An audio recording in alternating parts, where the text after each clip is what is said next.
বদরের ময়দানে এই পাশে কোরাইশ, এই পাশে মুসলমানেরা। বিশ্বনবী জালাময়ী ভাষণ দিলেন, তোমরা দেখতে পাচ্ছ এটা বদরের ময়দান না, এটা আল্লাহর জান্নাত, ওই জান্নাতের দিকে ছোট।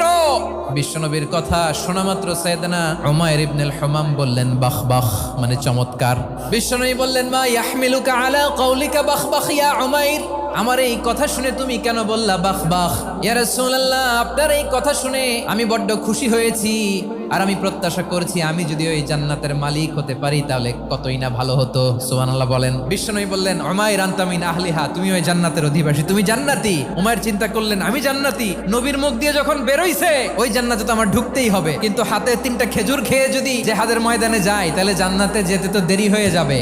এই চিন্তা আসা মাত্রই খেজুর 3টাকে তিনি ছুঁড়ে মারলেন, তলোয়ার বের করে আল্লাহু আকবার বলে বদরের ময়দানে ঝাঁপিয়ে পড়লেন। আল্লাহর শত্রুদেরকে কচুকাটা করে এক পর্যায়ে শাহাদাতের সুধা পেয়ে নিজেও জান্নাতি হয়ে গেলেন। পড়েন সুবহানাল্লাহ।